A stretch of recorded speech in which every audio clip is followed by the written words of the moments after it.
नमस्कार दोस्तों, कैसे हैं आप सब लोग। उम्मीद करता हूँ अच्छे होंगे, अपनी स्टडी अच्छे से कर रहे होंगे। दोस्तों, आज दिनांक 11 फरवरी 2026 को प्राइम एजुकेशन हब के इस यूट्यूब चैनल पे मैं आप सबका स्वागत करता हूँ। दोस्तों, आज की इंपॉर्टेंट न्यूज़ डिस्कस कर लेते हैं हम। सबसे पहली जो न्यूज़ है वो है ग्लोबल इनोवेशन इंडेक्स को लेके। देखो दोस्तों, ये एक एनुअल इंडेक्स है, ठीक है। एनुअल इंडेक्स है यानी वार्षिक रूप से जारी किया जाता है। इसके द्वारा जारी किया जाता है WIPO के द्वारा। WIPO की फुल फॉर्म है वर्ल्ड इंटेलेक्चुअल प्रॉपर्टी ऑर्गेनाइजेशन। ये UN की ही एक एजेंसी है जो कि वार्षिक रूप से ग्लोबल इनोवेशन इंडेक्स को जारी करती है। ग्लोबल इनोवेशन इंडेक्स यानी वैश्विक नवाचार इंडेक्स, ये क्या करता है? ये दुनिया में देशों की नवाचार के मामले में क्या स्थिति है, ठीक है, नवाचार के मामले में क्या स्थिति है, इसका एक इंडिकेशन देता है। हमने बात कर ली थी, ये वार्षिक रूप से जारी किया जाता है। इंडिया की जो रैंकिंग है वो 38 था ये 2026 में, ठीक है। 2019 में थी 66, यानी कि इंडिया ने बहुत अच्छी प्रोग्रेस करी है। किस फ्रंट पे? इनोवेशन के फ्रंट पे, ठीक है। तो याद रखेंगे ग्लोबल इनोवेशन इंडेक्स यानी वैश्विक नवाचार इंडेक्स, यानी कि वैश्विक नवाचार सूचकांक, जो कि WPO द्वारा जारी किया जाता है। ये क्या है? ये UN की यानी कि यूनाइटेड नेशन की एक एजेंसी है। सूचकांक वार्षिक रूप से जारी किया जाता है। इंडिया की रैंकिंग है 2026 में 38, जो कि 2019 में थी 66वीं, यानी इंडिया ने एक अच्छी प्रोग्रेस इनोवेशन में दिखाई है। एक और इंपॉर्टेंट फैक्ट, अभी एज ऑन डेट इंडिया में 2 लाख से ज्यादा मान्यता प्राप्त स्टार्टअप देश में रजिस्टर्ड है, ठीक है। और ये स्टार्टअप यानी कि इनमें नवाचार का जो एंगल है वो सबसे इंपॉर्टेंट है। अगर बाकी दुनिया की बात करें तो स्विट्जरलैंड जो है वो दुनिया का शीर्ष देश है, यानी कि नंबर वन है। किसमें? इनोवेशन में। किसके हिसाब से? WIPO द्वारा जो ग्लोबल इनोवेशन इंडेक्स जारी किया है, इसमें स्विट्जरलैंड नंबर 1 है। इंडिया की रैंकिंग है 38, याद रखेंगे आप, ठीक है दोस्तों। उसके बाद हमने कल डिस्कस किया था कि केरल की थान्यानाथन, जो कि पहली दृष्टिबाधित महिला सिविल जज बनी है।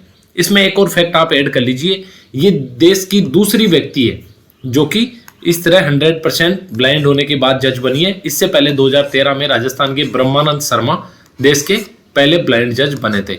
यानी अगर जनरल बात की जाए तो ये सेकंड है, अगर महिला की बात की जाए तो ये फर्स्ट है, क्योंकि इनसे पहले 2013 में राजस्थान के ब्रह्मानंद सिविल जज बने थे, जो कि देश के पहले ब्लाइंड जज थे, ठीक है। तो इसको आप याद रखेंगे। आगे अपन बात करते हैं, एक MOU साइन हुआ है। देखिए किसके बीच में? आपका एक तो होगी IIT जोधपुर, ठीक है, और राज्य प्रदूषण जो बोर्ड है इसके बीच में, ठीक है। क्या साइन हुआ है? MOU यानी मेमोरेंडम ऑफ अंडरस्टैंडिंग। किस पे हुआ है? पहली चीज तो centre of excellence for climate change बनेगा कहां पे? IIT जोधपुर में। ये आप याद रखेंगे, क्या बनेगा? Centre of excellence for climate change कहां पे बनेगा? IIT जोधपुर में बनेगा।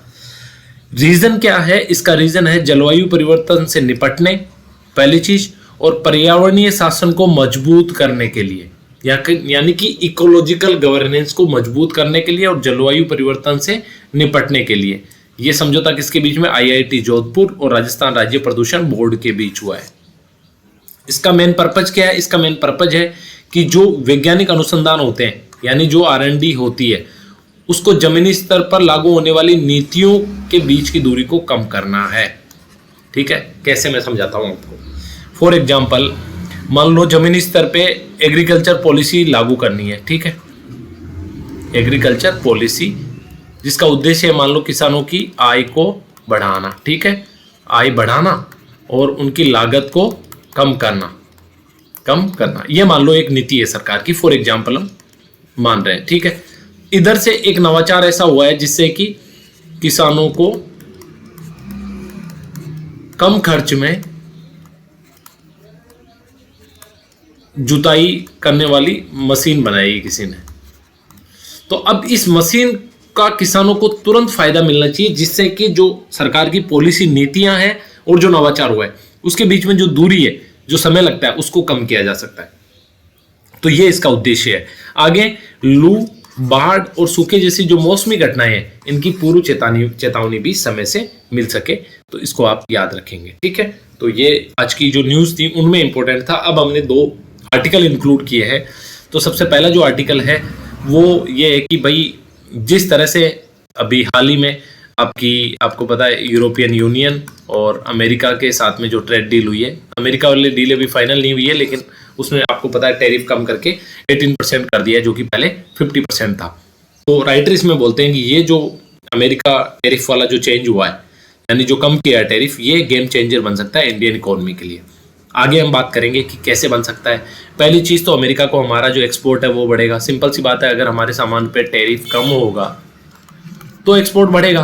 ठीक है, और अमेरिकी निवेश में भी वृद्धि होगी। देखो मैं आपको बताता हूँ, जैसे ही अमेरिका ने ये टैरिफ वगैरह बढ़ाए तो इंडिया से FDI और FIA दोनों से ही आउटफ्लो US में शुरू हो गया था। ठीक है, तो अब राइटर ये बोल रहे हैं कि भारत में निवेश में भी वृद्धि होगी। आगे बोलते हैं कि जो वैश्विक कंपनी है, जो कि आपको पता है मैक्सिमम जो है अमेरिका की सिलिकॉन वैली में ही एस्टेब्लिश है, तो चीन के विकल्प के रूप में भारत में अपना इन्वेस्टमेंट बढ़ाएगी। इसी हिसाब से और भारत तीसरी सबसे बड़ी आर्थिक शक्ति बनने की दिशा में और तेजी से आगे बढ़ेगा। इस तरह की प्रेडिक्शन राइटर यहाँ पे देते हैं। आगे बोलते हैं कि भाई हमारे PM ने भी बोला है कि अमेरिका और EU के साथ व्यापार समझौते भारत की बढ़ती आर्थिक अहमियत के प्रतीक है। यानी दोनों ये समझौते जो भारत की आर्थिक ताकत जो बढ़ रही है उसके प्रतीक है। और आगे बोलते हैं कि वैश्विक व्यवस्था जो है वो भारत की तरफ झुकती हुई दिखाई दे रही है। यानी अब इंडिया को पॉजिटिव साइड में पूरी दुनिया देख रही है। आगे PM मोदी बोलते हैं कि भारत जो अवसर गंवा देता था, पहले ये कहा जाता था कि भारत के पास जो भी अपॉर्चुनिटी आती है उसको इंडिया गंवा देता है, लेकिन अब ये व्यवस्था बदल गई है और अब दुनिया ये सोचती है कि अगर हम भारत के साथ नहीं जुड़े तो हम अवसर खो देंगे। तो एक पॉलिटिकल बात है जो कि बहुत एग्जाम के हिसाब से इंपॉर्टेंट नहीं है।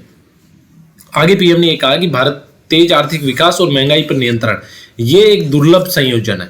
यानी बेसिकली होता क्या है, जब कोई भी कंट्री अगर तेज आर्थिक विकास करता है तो वहां पे जनरली महंगाई बढ़ती है, लेकिन इंडिया अभी इस तरह की सिचुएशन में जहां पे आपकी इकोनॉमी तो तेजी से ग्रो कर रही है लेकिन महंगाई भी नियंत्रण में है। तो ये हमारे लिए एक संतुलित और एक सकारात्मक स्थिति बनाती है जहां पे हम अपनी जो इकोनॉमी है इसको और आगे ले जा सकते हैं। आगे बोलते हैं कि मजबूत बुनियादी ढांचा यानी इंफ्रास्ट्रक्चर मजबूत हो, विशाल हमारे पास घरेलू बाजार है, मध्य वर्ग की जो क्रय शक्ति है वो बढ़ती जा रही है, MSME है यानी कि हमारे जो लघु एवं मध्यम उद्योग, ऊर्जा विकास, युवा शक्ति, डिजिटल प्रगति जो इंडिया में, मैन्युफैक्चरिंग और सेवा सेक्टर की जो ताकत है, इन सब ने मिला के दुनिया के लिए आकर्षक बना दिया भारत को। ठीक है, आगे राइटर बोलते हैं कि विकसित देश भारत से द्विपक्षीय और FTA यानी फ्री ट्रेड एग्रीमेंट करने के लिए उत्सुक है और कर भी रहे हैं।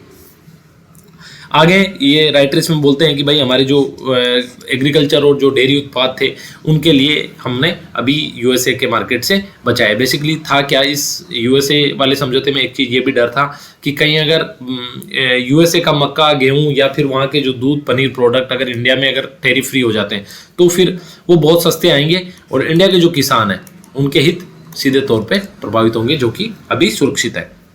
आगे राइटर जनरल बात बोलते हैं कि इस फ्री ट्रेड एग्रीमेंट से यानी जो टैक्सेशन कम हुआ है 18%, इससे टेक्सटाइल में, परिधान में, चमड़ा में, प्लास्टिक में बड़े अवसर इंडिया के लिए क्रिएट होंगे। साथ ही जेनरिक दवाओं में, रत्न हीरे, इनके भी निर्यात को गति मिलेगी। ठीक है, तो ये सारी बातें इस आर्टिकल में की गई थी। आगे बोलते हैं कि भाई इसके निर्यात बढ़ने से महिलाओं और युवाओं को रोजगार भी मिलेगा। साथ ही बोलते हैं कि 2024-25 में टोटल जो ट्रेड हुआ 3.84 अरब डॉलर का हुआ, जिसमें भारत का निर्यात 86.51 और आयात 45, यानी कि हम ट्रेड सरप्लस की स्थिति में थे USA के साथ में। ये भी एक अच्छी बात है। आगे बोलते हैं कि 18% टैरिफ से चीन +1 की रणनीति के स्वाभाविक विकल्प के रूप में मजबूत करता है। देखो ये क्या है चीन +1 की रणनीति। देखो हुआ क्या था, जब कोविड-19 आया, कोविड-19 के बाद दुनिया की कंपनीज को ये रियलाइज हुआ कि भाई अकेले ओनली चाइना जो पॉलिसी है वो ठीक नहीं है।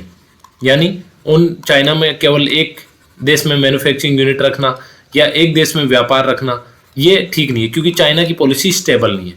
ठीक है, वो ग्लोबल सप्लाई चेन को डिसरप्ट करता है। इसलिए 1+1 का मतलब हो गया कि एक अल्टरनेटिव ऑप्शन होना चाहिए। तो यहाँ पे राइटर वही बात कर रहे हैं कि चीन +1 की जो रणनीति, यानी कि चीन के अलावा किसी और देश में भी एक मैन्युफैक्चरिंग यूनिट या फिर इस तरह की सर्विस यूनिट होनी चाहिए, इस तरह कंपनियां सोच रही है। तो वो ऑप्शन इंडिया इटसेल्फ खुद बन सकता है, यहाँ इस बारे में बात हो रही है। ठीक है, आगे बोलती है कि भारतीय EU का जो समझौता हुआ है इससे 2 अरब लोग जुड़े हैं, 1/4 जो वर्ल्ड GDP है उसको ये लोग रिप्रेजेंट करते हैं। इसी तरह ब्रिटेन, ओमान, न्यूजीलैंड के साथ में जो FTA हुए हैं उनका जो एग्जीक्यूशन है वो इसी साल में होना है। तो ये सारी चीज़ें इंडिया के लिए इंपॉर्टेंट है और इंडिया की इकोनॉमी के लिए भी इंपॉर्टेंट है। आगे राइटर बोलते हैं कि भाई इन सब का लाभ उठाने के लिए ना आर्थिक सुधारों को ठीक करना होगा, घरेलू ढांचागत जो बदलाव है उनकी गति बढ़ानी होगी, नियमों और नियामक संस्थाओं के कामकाज में भी सुधार करना होगा, GST को और अधिक इम्पैक्टफुल बनाना होगा, घरेलू जो कंपनियों की गुणवत्ता, तकनीक और कुशल मानव संसाधन पर भी ध्यान देना होगा। यानी हमें अपने इंटरनल सुधार भी करने होंगे और तभी 2030 तक दोनों देशों के बीच $500 अरब का जो द्विपक्षीय व्यापार का एक लक्ष्य जो है अमेरिका और भारत के बीच में, वो इस BTA के यानी द्विपक्षीय व्यापार समझौते के बाद में हो सकता है और भारत को एक विकसित राष्ट्र बनने, तीसरी बड़ी अर्थव्यवस्था बनने में मददगार साबित हो सकता है। तो ये सारी बातें इस आर्टिकल में हमने करी। आगे देखो, मैं आपको बताता हूँ GM क्या होता है। GM इसका मतलब होता है जेनेटिकली मॉडिफाइड। ठीक है, फॉर एग्जाम्पल जैसे मान लो एक सरसों है, तो सरसों का एक बीज है। अब इसी सरसों के बीज में कुछ मॉडिफिकेशन करके इस तरह बनाया जाए कि इसकी उपज भी बढ़े और लागत में कमी आए और इसमें जो कीट बीमारियां लगे उनमें भी कमी आए। तो इस तरह के संशोधित जो बीज होते हैं, जो फसल होते हैं, उनको बोलते हैं जेनेटिकली मॉडिफाइड बीज या जेनेटिकली मॉडिफाइड फसल। हुआ क्या था, हमारे यहाँ इंडिया में 2000 के बाद में GM फसलें आई, लेकिन यहाँ पे विरोध हुआ और विरोध होने के बाद में उन पे लगभग बैन लगा दिया। सिर्फ GM जो सरसों है वो इंडिया में परमिशेबल है और काफ़ी अच्छा उपज में को फायदा मिला है इंडियन फार्मर को GM सरसों का, लेकिन बाकी जो BT कॉटन वगैरह इन सब पे प्रतिबंध लग गए। तो इसी के परिप्रेक्ष्य में राइटर ने यह आर्टिकल लिखा है कि जो जेनेटिकली मॉडिफाइड जो फसलें हैं इनको लेके जो हमारा एटीट्यूड है, हमारा जो नजरिया है, उसमें यह है कि हमारे पॉलिटिशियन को फैसला नहीं लेना चाहिए, फैसला लेना चाहिए हमारे यहाँ पे किसको, राजनेताओं को नहीं, किसी वैज्ञानिकों को। यानी कि रिसर्च बेस्ड होना चाहिए हमारा जो डिसीजन है कि भाई मान लो फॉर एग्जांपल अगर रिसर्च किया जाता है जेनेटिकली मॉडिफाइड जो फसल है वो वाकई में अगर क्लाइमेट को नुकसान कर रही है या फिर लोगों को नुकसान कर रही है तो ठीक है, बट सिर्फ लोगों ने विरोध किया बिना किसी तथ्यों के और राजनेताओं ने उसी बात को मान के इसको प्रतिबंधित कर दिया, तो ये तो ठीक बात नहीं है। ठीक है, ये राइटर ये बात बोलते हैं इसमें। तो आगे बोलते हैं कि अभी जो समझौता हुआ है इससे जो GM फसलें हैं वो फिर से एक मुद्दा जीवंत हो गया है। आगे राइटर बोलते हैं कि अमेरिका कृषि में इनकी बहुत बड़ी व्यापकता है, यानी अमेरिका में GM मॉडिफाइड जो बीज है, जो फसलें हैं, बहुत बड़ी व्यापकता पे तैयार होती है। लेकिन हमने अपने पूर्वाग्रहों पर काम करने का काम करना चाहिए कि हमने जो GM के प्रति एक पूर्वाग्रह बना रखा है बिना साइंटिफिक बहुत एविडेंस के बिना। आगे बोलते हैं कि हमारी जो खाद्य सुरक्षा बहुत इंपॉर्टेंट है। आपको पता है 1.5 बिलियन का हमारा देश है, यानी पूरी दुनिया की पॉपुलेशन का 17 to 18%। तो सोच के दिए हमारी फूड सिक्योरिटी के लिए कितना इंपॉर्टेंट है। लेकिन राजनीति ने आधुनिक बायोटेक के पोषण लाभों और पर्यावरणीय लागतों पर वैज्ञानिक जांच को अपहरण कर लिया है। यानी होनी तो चाहिए साइंटिफिक जांच यानी रिसर्च कि GM का कितना फायदा है, कितना नुकसान है, लेकिन इसका अपहरण जो यानी कि राजनीति इस पे हावी हो गई है।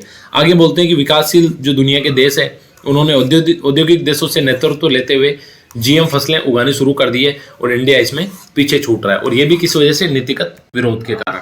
तो राइटर इसमें अपने इस एटीट्यूड को चेंज करने की बात करते हैं। आगे बोलते हैं कि 3 जो मेन कारक है वो है, पहला जो है वो है कि हमने पर्यावरण के लिए गलत श्रेणीकरण कर दिया, यानी हमने एक कैटेगरी बना दी कि ये पर्यावरण के लिए नुकसानदायक है। और इवन सफिशिएंट रिसर्च के बिना, मतलब अगर सफिशिएंट अनुसंधान हो जाता है उसके बाद चीज निकल के आती है तो ठीक है, लेकिन उस तरह से हमारा जो प्रशासनिक आदेश है वो भी अपंग बना देता है इसको, यानी कि इसमें कोई एक फ्रेमवर्क, प्रॉपर फ्रेमवर्क की कमी है। ये दूसरा रीजन बताते हैं। तीसरा बोलते हैं कि इसका जो नियमन है वो केंद्र द्वारा किया जाता है और राज्य द्वारा प्रतिरोध, यानी केंद्र अप्रूवल देता है किसको, GM फसल को फाइनल अप्रूवल, ठीक है, और प्रतिरोध राज्य इनकी इंटरनल पॉलिटिक्स की वजह से ये प्रतिरोध दर्ज कराते हैं। तो इसके लिए एक प्रॉपर नियामक तंत्र की आवश्यकता है जो सार्वजनिक लोगों के विश्वास को भी बहाल कर सके और ये हमारे हित के बावजूद अप्रत्याशित रूप से हम जो पीछे रह गए इसको